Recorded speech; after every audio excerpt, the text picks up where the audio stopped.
Agency and Iran. But of course, we don't operate in a vacuum. We operate in a real world.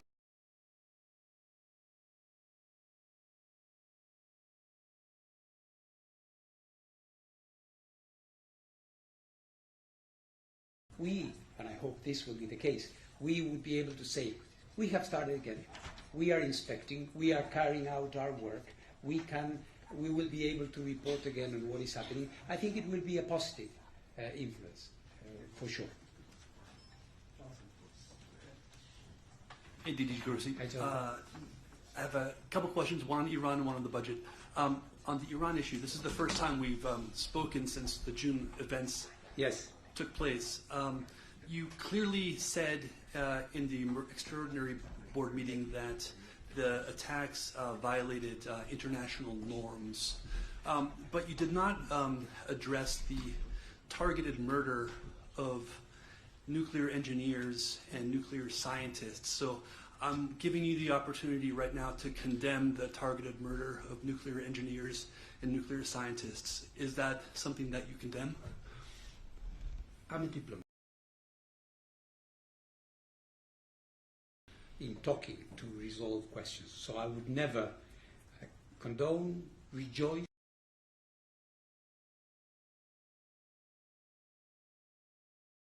This is not something that, as Director General of the IAEA, falls within my...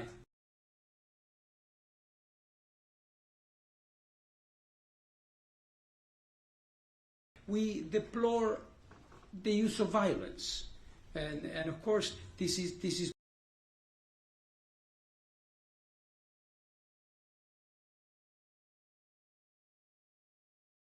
others because people want the DG to point fingers at countries, and it is not only in the context of this particular conflict that has happened, and I have refrained from doing that.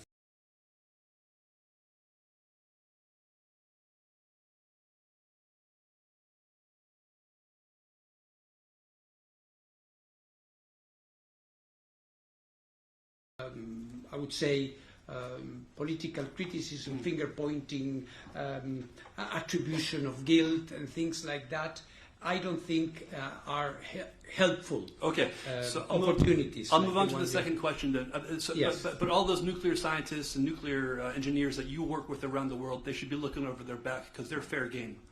Fine. This is what you say. The second question regards the budget and your recent announcement that you'll be running for Secretary General at the end of last month. You are currently in a budgetary crisis where you have revenue falling by 2% and costs increasing by 14%, and you are in the middle of a non-proliferation, or let's say a proliferation crisis. What makes you think that now is the time to announce your official candidacy for the UN Secretary General's post, and what can you do there that you haven't already done here? Many questions in your question. I don't think this is the time and place to talk about the UN thing. I have a job now. I am focusing 100% on my job as Director General of the IAEA. In response to a question in a press conference in Washington, I said, yes, I have this idea. What you say about the budget, nevertheless, is very important because, of course, we are in the midst of all these problems that we are having in Iran, like you say, or in the Middle East at large with Syria, what we are trying to do in Ukraine, and Russia, what we are trying to do in China, energy in the world, the needs of many countries. And the reality is that our budget is smaller. We agreed, and I decided to take a pragmatic, practical approach to this because there was a discussion among member states on this, and take what was realistically achievable without a prolonged fight about money, which is zero nominal growth. But as you know, zero nominal growth in reality is a misnomer because there is no growth, there is a reduction, and a big one of more than 50 million euros. But what we are trying to do readjust, trying to cope with this situation, and I hope that it will be possible to revisit this issue in a couple of years or whenever a new budget cycle comes up. But it's tough, as you know, so I'm trying to see, talking to member states, if some extra budgetary contributions, although not applicable to regular activities, can help us. So it is indeed a difficult situation. And on the UN, we will have many opportunities to talk in the future, I'm sure. Yes, hi, this is Stephanie reporting for Associated Press. I would like to know regarding your talks with Iran regarding resuming the inspections. Has Iran given you any indication about the whereabouts of the highly enriched uranium stockpile? And maybe related to that, as a second question, you referred to the fact that there are timelines indicated in the CSA. Am I correct? 30 days, right? And this is what has elapsed. Is that correct? That's correct. Okay. There are other things, but basically that's the most important. Okay. And on the first question about the whereabouts and the location, is there any clarity about that? No, there is none. I mean, none. There is no clarity in the sense that we have not received a confirmation from Iran on this, and this is part of this process that we still need to have, because as you are familiar with the CSA, so the CSA says, well, of course, the country has to tell us what happened, where is it, or what do they think, and then we have to analyze that information.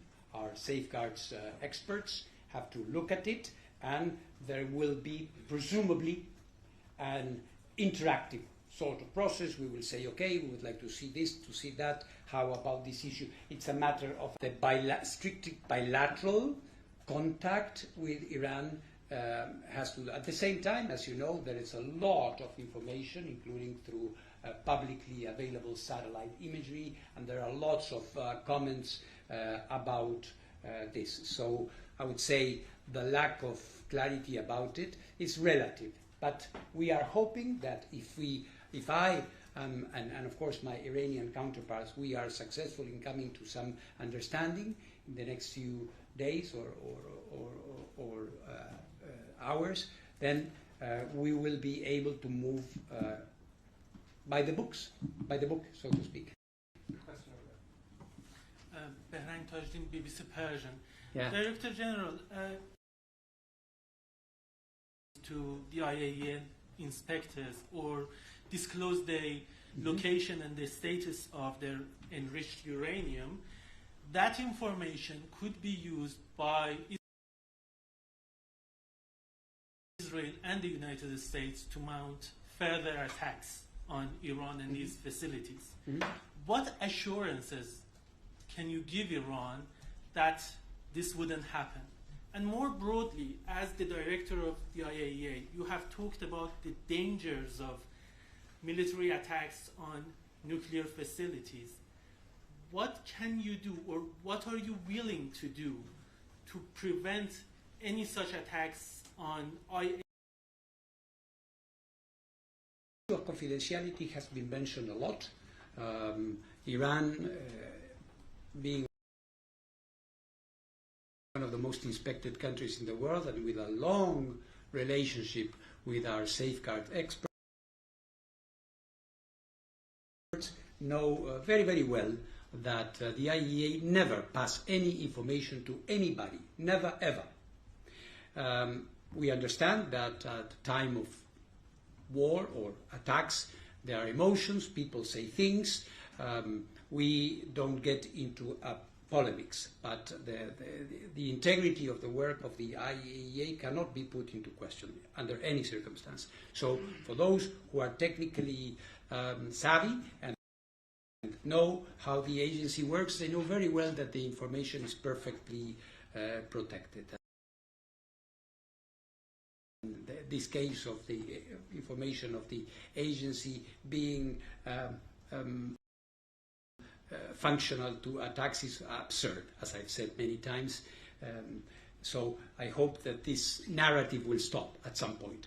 We are talking about this because there are certain things.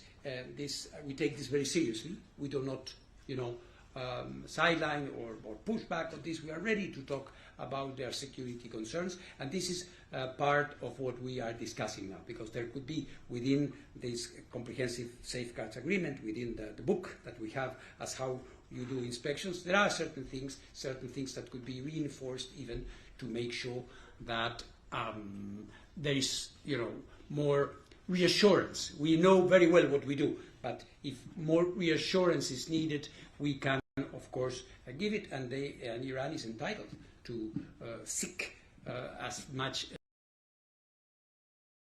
reassurance it can. On your other question, national sovereign decisions are what they are. You may agree or disagree with them. I, as Director General of the IAEA, must say the law. And, of course, we do not believe in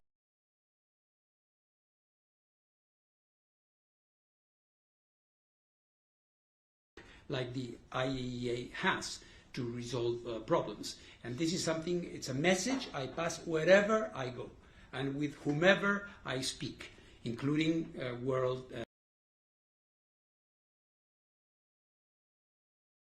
Now, if I honestly think that if we are able to resume in earnest our work with Iran and inspections in full start to take place, the possibility of further military action will be diminished, and this is my sincere hope, really. François Roger from Reuters, IDG.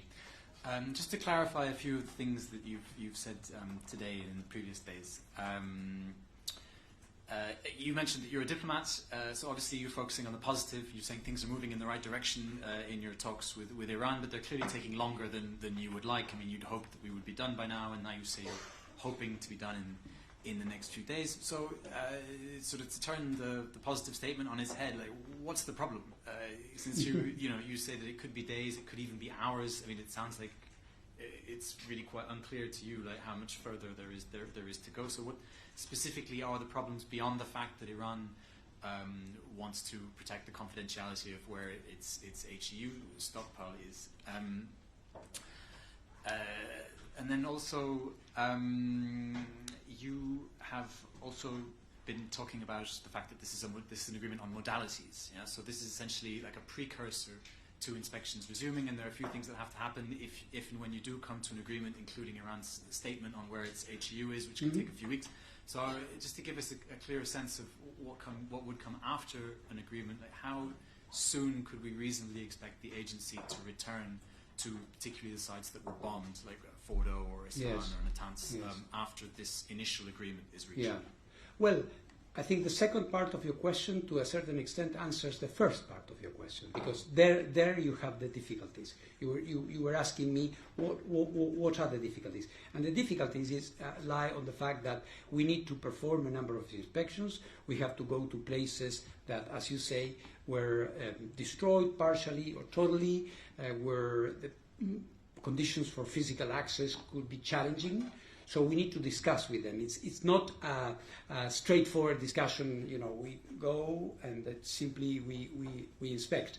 There are even issues having to do with radiation. We know that the situation is pretty safe in that regard, but of course they have been telling us that they would need to take some precautionary measures. So all of this has to happen.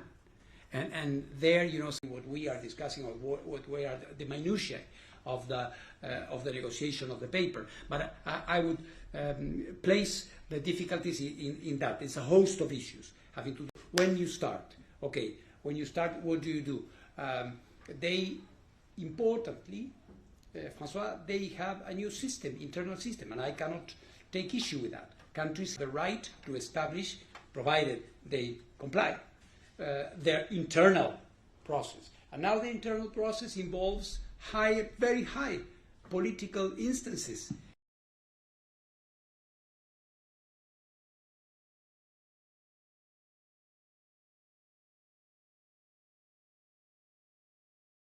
political issue.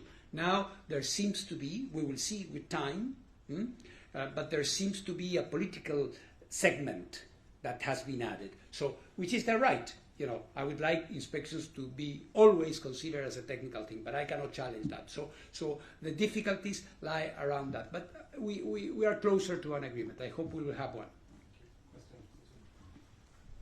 Hi, DG. Hi. It's Koinaki from the Point of View. Hello.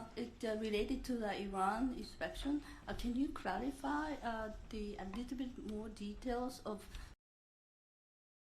the type of inspection? There are CSA inspections, and then there are additional inspections in relation to the nuclear agreement. Are you trying to cover to Iran, request Iran to do all of it, to go back to that regime, or are you saying that if you're doing the minimum CSA, then for the first step it's okay? Where are you? What are you trying to negotiate? Thank you. Iran is not applying an additional protocol. It's not. All right?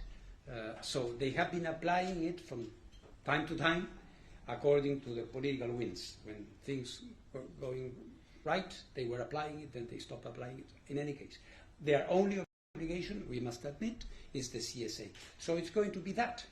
It's going to be the normal inspections that any country has under the CSA, which covers a lot, as you know. It's not as comprehensive as it would be with an additional protocol in place, where we have complementary accesses, where we can basically go wherever we feel there is a good reason. So it's basically what we were doing before the attacks. Thank you very much, Dieter Reinisch, Press TV. Mr. Grossi, there's a lot of talk in Iran regarding its relationship within the NPT. Do you think the way the agency has treated Iran might convince other countries that staying within the NPT brings no real benefits and actually leaves them more vulnerable to hostile powers? That's my first question. And my second question is related to the question of the colleague who asked regarding condemnation of targeted murders. In an interview I conducted with permanent representative of Russia and the Russian IAEA envoy Mikhail Ulyanov on Friday, he said to me that it is not safe for the IAEA to condemn US and Israel. What do you say to It this? is what? It is not safe for the IAEA, yes, for the IAEA to condemn the US and Israel. What do you say to this statement from Mikhail Ulyanov? Two things on the NPT. Of course, countries should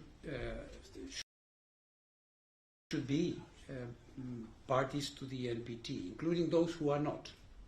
I think the NPT brings lots of benefits in every possible sense. And I'm very happy, I would say, to note that the official position of the Islamic Republic of Iran is that they remain in the NPT. Of course, there are political voices in Iran, as you know, representing the media you represent, that are against, or they say they should leave the NPT. But this is MPs or people that have, for now, and I hope it will continue to be the case, membership of in the NPT continues to be the case. The rest, I would say a little bit, as I was saying, Mr. Tyrone, you know, this issue of political condemnations, there are lots of people that can do that. In my position, I have to be effective. I have a job to do. Enter into the game of political condemnation is a very bad idea.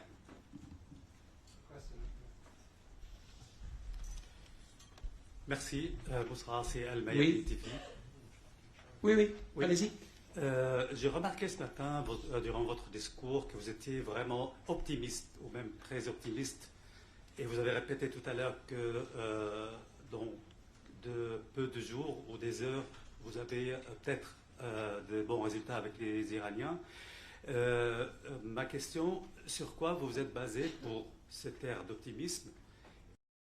Et est-ce que vous êtes basé juste sur les discussions avec l'Iran, ou bien aussi sur d'éventuelles discussions qui se passent entre les Iraniens, les Européens et les Américains? Et on s'attend à quoi dans peu de jours ou peu d'heures? Merci beaucoup. Merci pour la question. Non, écoutez, moi je suis professionnellement optimiste. C'est pas un optimisme émotionnel. Je dois essayer d'arriver à quelque chose de concret, et c'est ce que j'ai fait. Mais ce n'est pas basé sur des idées ou, comme je vous dis, des émotions. Nous travaillons sérieusement. J'ai pu rétablir un dialogue avec le ministre des Affaires étrangères, Dr Arrakchi, qui est très important. C'est lui qui fait la négociation et qui répond politiquement au gouvernement. Ça, c'est très important. Et je vois dans la négociation une volonté d'y arriver. Donc, c'est sur cela que je base mes considérations. Je ne prends pas en compte, je crois avoir répondu à une question avant sur la question du E3, etc. Moi je ne pense pas à cela.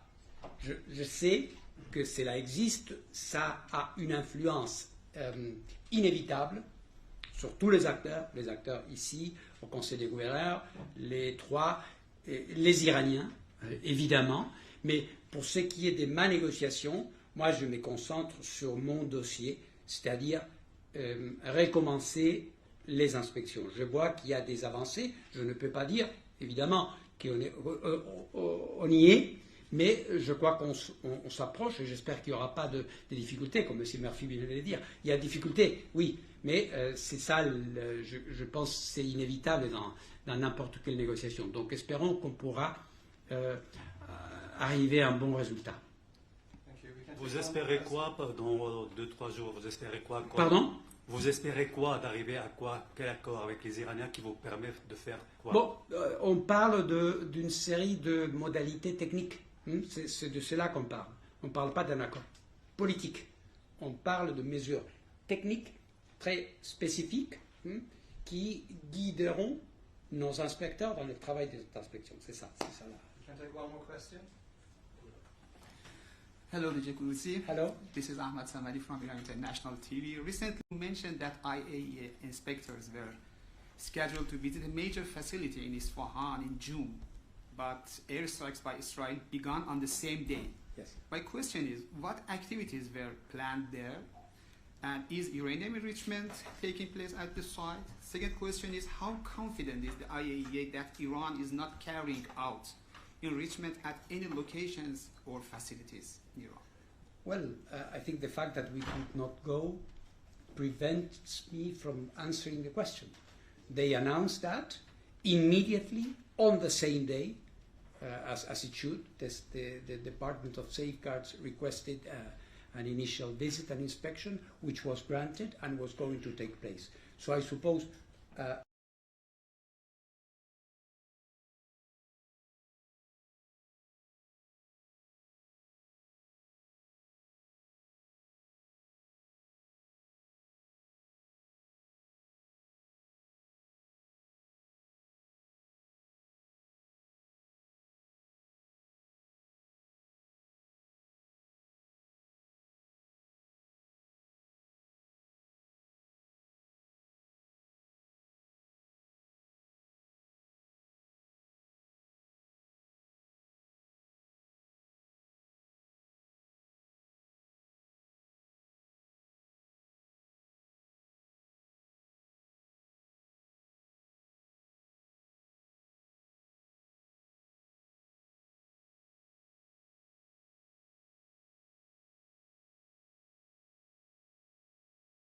information about any other sites or places where enrichment activity would have been taking place before the attacks in June. I thank you for your attention.